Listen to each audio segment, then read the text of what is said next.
साहिबन की सतनाम। तो आज खरगोन में परमपिता परमात्मा के मूल ज्ञान का प्रचार होने जा रहा है।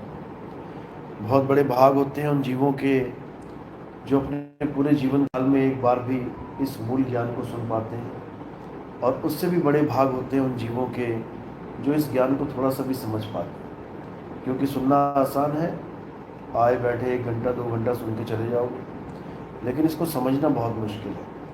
ये केवल उसके समझ में आता है जिस पर मालिक की कृपा हो, बंदी छोड़ की दया हो, जिस पर परमात्मा मुहर लगा देता है, जिस पर परमात्मा चाहता है कि ये बच्चा मेरा वापस आ जाए, इस भवसागर को छोड़ के, इस काल के जाल को छोड़ के। केवल उन्हीं लोगों को ये ज्ञान समझ में आता है, अन्यथा और किसी को ये ज्ञान समझ में नहीं आता। तो आज उसी ज्ञान का खुलासा करेंगे। आज समझेंगे कि आखिर हमें इस संसार में जो जन्म मिला है इंसान का, उसका मकसद क्या है, कारण क्या है। तो सत्संग शुरू करने से पहले परमात्मा के नाम पे जयकारा लगाएंगे, फिर सत्संग शुरू करेंगे। बोलिए परमपिता परमात्मा की, सद्गुरु बंदी छोड़ कबीर साहिब की, सभी संतों की, सभी भक्तों की, आज के आनंद की, सकल हंस को बंदगी साहेब बंदगी। तो सबसे पहले हमें ये जानना है कि हम इस दुनिया में आए हैं तो क्यों आए हैं, कारण क्या है। सबको पता है कि इस दुनिया में आए हैं, खा रहे हैं, पी रहे हैं, मौज मस्ती कर रहे हैं, एक दिन मर जाएंगे। मकान दुकान बना रहे हैं, पूरी मेहनत कर रहे हैं, बैंक बैलेंस बना रहे हैं, एक दिन मर जाएंगे। खेती बाड़ी कर रहे हैं, काम धंधा कर रहे हैं, खूब नोट कमा रहे हैं, बैंक भर रहे हैं, सबको पता है एक दिन मर जाएंगे। शादियां कर रहे हैं, बीवी बच्चे ला रहे हैं, आगे से आगे जनरेशन बढ़ा रहे हैं, सबको पता है ऐसे ही करते करते एक दिन मर जाएंगे। लेकिन किसी को ये नहीं पता है कि आखिर हम करने क्या आए थे। इस मौत से पहले पहले ऐसा क्या करें कि हमारा जन्म सफल हो जाए। आप जन्म सफल होने की डेफिनेशन अगर किसी से पूछ लोगे कि भाई जन्म सफल होना कहते किसे हैं, वो अपने मन से इतनी बातें कर देगा कि तुम खुद कंफ्यूज हो जाओगे कि आखिर सत्य क्या है। कोई कहेगा कि इस दुनिया में आए हो, खाए पियो, मजे करो, इसी को जन्म सफल कहते हैं। कोई कह देगा इस दुनिया में आए हो तो संसार में खाना पाना चल रहा है, लगाना नहाना धोना चल रहा है, इसी को करो, एक अच्छा नागरिक बन के रहो, यही इसी से जीवन सफल हो जाएगा। कोई कहेगा इस दुनिया में आए हो, बच्चे पैदा करो, जनरेशन बढ़ाओ, गृहस्थ आश्रम में रहो, माँ बाप की सेवा करो, सफल हो जाएगा। कोई कहेगा हिंदू हो, पूजा पाठ करो, मुसलमान हो, नमाज पढ़ो, सिख हो, गुरुद्वारे जाओ, ईसाई हो, गिरजाघर जाओ, इससे जन्म सफल हो जाएगा। एक भी आदमी ये नहीं बोलेगा कि अपनी आत्मा को जानो तो जन्म सफल हो जाएगा, ये कोई नहीं बोलेगा। इतना भी बोल सकता है कि परमात्मा को पालोगे तो जन्म सफल हो जाएगा, इतना भी आपको सुनाई दे सकता है। लाखों गुरु बैठे हैं, कोई ना कोई किसी ना किसी के मुंह से ये सुन लोगे, लेकिन तुम्हें ये बोलने वाला कोई गुरु नहीं मिलेगा कि अपनी आत्मा को जान लोगे तो कल्याण हो जाएगा, तो आत्मज्ञान हो जाएगा, तो परमात्मा की प्राप्ति हो जाएगी। तो इसी को समझना है। कबीर साहब समझा रहे हैं, जल में मीन प्यासी, मुहे देखत आवे हासी, आत्म ज्ञान बिना नर भटके, कभी काबा कभी काशी। अगर इस दुनिया में कोई ज्ञान है जिसके ना होने के कारण इंसान भटक रहा है, तो कौन सा ज्ञान है? आत्मज्ञान। आत्मज्ञान का मतलब ये नहीं है कि तुम किसी और का नाम जपो। आत्मज्ञान का मतलब ये बिल्कुल नहीं तुम किसी और की पूजा करो। आत्मज्ञान का ये मतलब बिल्कुल नहीं तुम हवन यज्ञ कराओ, पूजा पाठ में जाओ, तुम नदियों में स्नान करो, ये आत्मज्ञान नहीं है। आत्मज्ञान ये बिल्कुल नहीं है कि तुम पत्थरों को भगवान मान के पूजा करने लग जाओ, पत्थरों को ही राम जी, कृष्ण जी, हनुमान जी मान के उनकी पूजा करने लग जाओ। पत्थर पत्थर है और राम राम है, दोनों में बहुत बड़ा फर्क है। लेकिन फर्क ना पता होने के कारण लोगों ने पत्थर को ही राम बना दिया। जबकि गुरु ग्रंथ साहब क्या कह रहा है? आत्म में राम, राम में आत्म, चीनस गुरमुख विचार। अगर तुम्हें सच में राम ढूंढना है तो कहाँ ढूंढो? आत्म में राम, यानी तुम्हारी आत्मा में तुम्हारा राम छुपा हुआ है। जैसे दूध में घी छुपा हुआ है, देखने में लगेगा दूध है, लेकिन जब उसको प्रोसेस में डाल दोगे, दूध से दही, दही से मक्खन, मक्खन से घी निकालोगे, तब समझ में आ जाएगा कि दूध में ही घी छुपा हुआ है। लेकिन हमें नहीं पता कैसे निकालते हैं, इसलिए भटक रहे हैं। पता लग गया तो कहीं जाने की जरूरत ही नहीं है। इसी दूध में से मक्खन मिल जाएगा तुम्हें, इसी आत्मा में परमात्मा मिल जाएगा तुम्हें। लेकिन ना तो तुम्हें आत्मा का ज्ञान है, ना परमात्मा का ज्ञान है, करे तो करे क्या। पत्थर को परमात्मा मान के बैठे हैं, पत्थर की पूजा करने में लगे हैं, पत्थर को भगवान मान लिया, लेकिन आत्मा को परमात्मा मानने में ये कोई तैयार नहीं है। तो अब क्या करना है, कबीर साहब समझा रहे हैं, जब लग ना चीनोगे आत्म, तब लग ना मिली है परमात्म। आत्म चीने परमात्म चीने, संत कहावे सोए, और यह भेद काया से न्यारा, पूजे बिरला को। यानी अब हमने शरीर से हटके अपनी आत्मा को जानना है। जब तक अपनी आत्मा को नहीं जान लिया, तुम्हारी भक्ति कभी पूर्ण हो ही नहीं सकती। आत्मा को जानने का मतलब अपने स्वरूप को जानना है। आखिर तुम्हारा स्वरूप क्या है। इस वक्त तुम बच्चे बन के बैठे हो, तुम आदमी औरत बन के बैठे हो, मियाँ बीवी बन के बैठे हो, माँ बाप बन के बैठे हो। ये मायावी स्वरूप है, नकली स्वरूप है। ये जन्म लेने वाला और मरने वाला स्वरूप है। ये पल पल बदलने वाला स्वरूप है।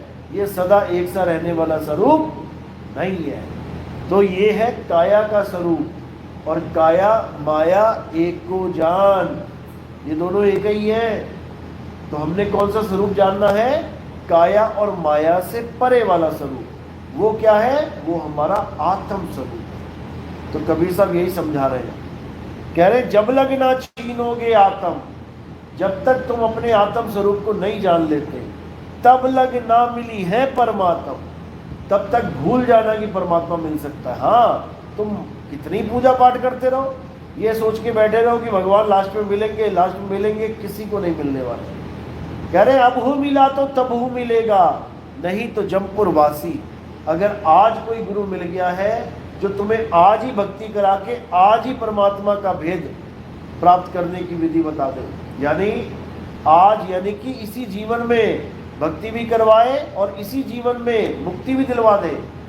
आत्म स्वरूप को जानने के बाद मुक्ति हो जाती है, वो तो गुरु पूर्ण है। लेकिन कोई अगर तुम्हें इस आस में लगा दे कि तुम मरने के बाद स्वर्ग जाओगे, मरने के बाद तुम अलख लोक, अगम लोक, अनामी लोक जाओगे, मरने के बाद तुम ब्रह्म लोक, शिव लोक, गोलोक जाओगे, तो समझ जाना कि तुम्हें अज्ञानी गुरु मिल गया।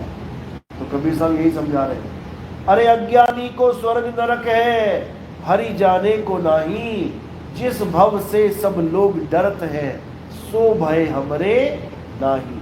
कहते जिस मृत्यु से दुनिया डरती है कि हाय मैं नरक में चला जाऊं, हाय मैं दोजख में चला जाऊं, कबीर साहब कहते हैं हमारे नहीं है वो डर। हमने ना नरक में जाना है, ना स्वर्ग में जाना है, ना सतलोक जाना है, ना अलग लोग जाना है, ना अनामी लोग जाना है, कहीं नहीं जाना। तो कहाँ जाना है, अरे ना कहीं आना, ना कहीं जाना, आपे में आप समाना। जैसे कछुआ पानी से बाहर निकलता है, चल रहा है गांव में, देख रहा है दूर से कुत्ता आ रहा, भागा भागा, अब उसको खतरा हो गया कुत्ते से। अब वो दो तरह से बच सकता है, या तो वो कुत्ते से तेज भागे या वो कुत्ते से छुप जाए, दो ही ऑप्शन है। अब ना तो वो तेज भाग सकता है और ना ही वो छुप सकता है, क्योंकि सड़क पे खड़ा कहाँ जाएगा, जमीन खोद नहीं सकता, उड़ सकता नहीं है, कहाँ छुपेगा जाके।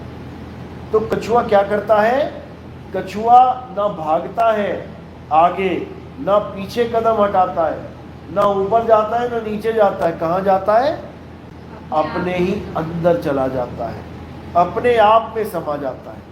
इसी को बोला ना कहीं आना ना कहीं जाना, आपे में आप समाना। तुम्हें अपने ही स्वरूप में समा जाना है, क्योंकि तुम्हारा स्वरूप ही परमात्मा का स्वरूप है। परमात्मा का स्वरूप क्या है, शब्द स्वरूप। तुम क्या हो, शब्द स्वरूप। लेकिन अभी सूरत रूप बैठे हुए हो, तो क्या करना है, सूरत समाये शब्द में और वाको काल न खाए, ये जाप मरे अजपा मरे अनहद भी मर जाए।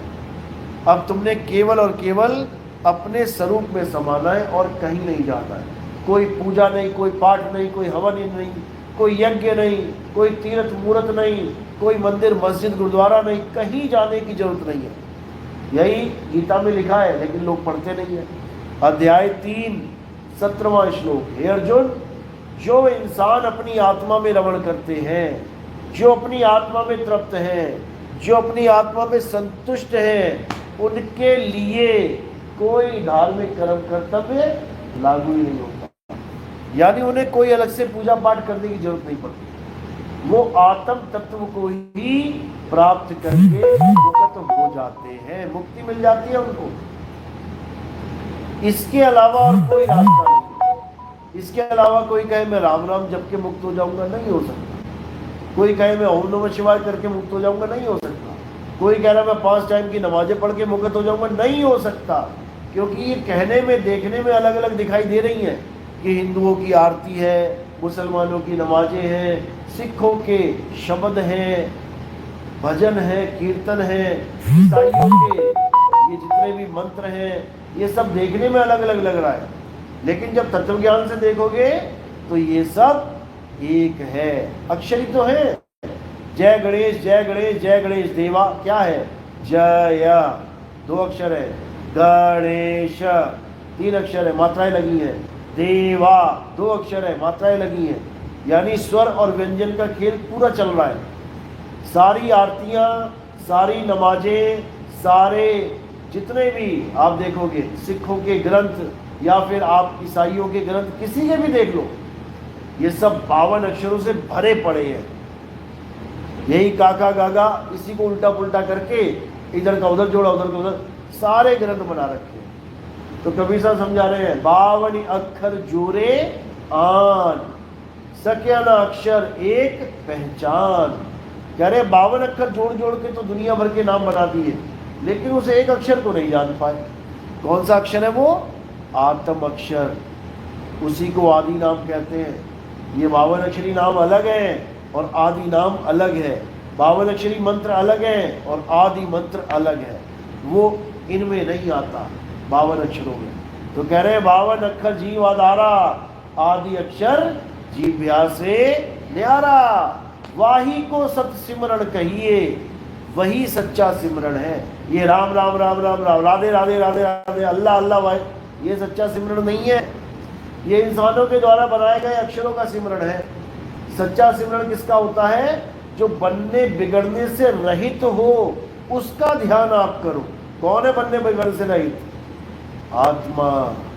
आत्म तत्व का ध्यान धरना है।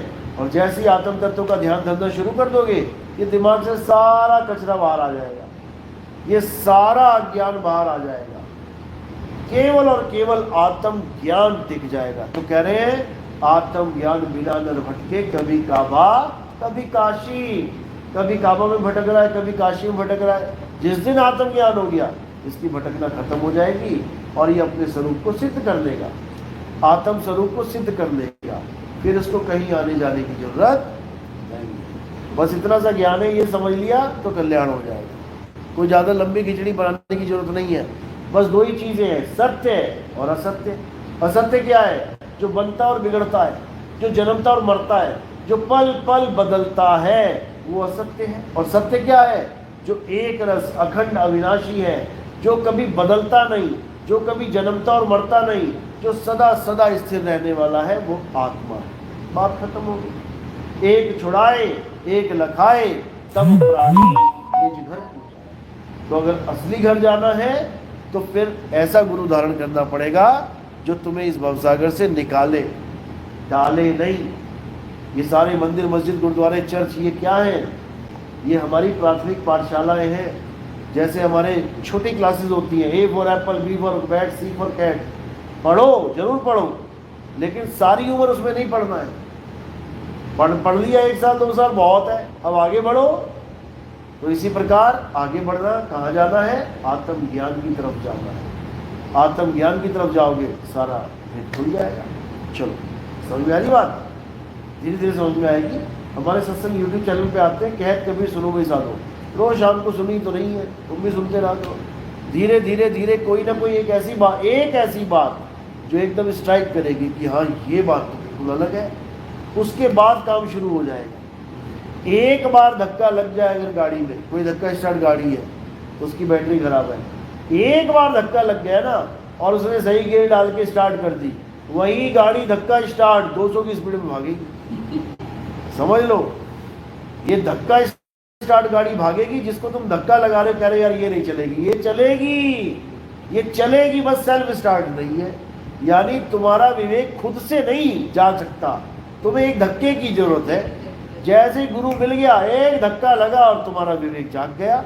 उसके बाद तुम हर सत्संग, हर वाणी, हर ग्रंथ, कुछ भी खोल के देख लो, तुम्हें लगेगा यार ये सब कुछ लग रहा है जैसे मैंने ही लिखा हुआ है, ऐसे समझ में आने लग जाए। और बिना सत्संग के तुम पढ़ के देख लेना, जमीन आसमान का अंतर है दोनों में। एक अविवेकी पढ़े और एक विवेकी पढ़े, ग्रंथ वही है, लेकिन जमीन आसमान का अंतर है, समझ समझ का फेर हो जाएगा। तो इसलिए साहिब ने बोला है कि जब तक भेदी गुरु नहीं मिल गया तब तक किसी का कल्याण होने वाला नहीं। चलो छोटा सत्संग करेंगे आज। बोले परमपिता परमात्मा की, सभी संतों की, सभी भक्तों की, आज के आनंद की, सकल हंस को बंदे की। साहेब बंदे की।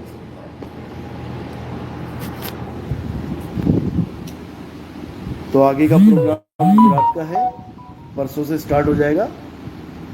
अहमदाबाद, गांधीनगर और फिर राजकोट 22 तारीख का रखा है प्रोग्राम, फिक्स है। और 23 तारीख का सूरत का प्रोग्राम फिक्स है। बाकी 24 और 25 का बता देंगे जैसे फिक्स होता है। साई बंदगी सतनाम, जय बंदी छोड़ की, जय सतनाम, जय सतनाम।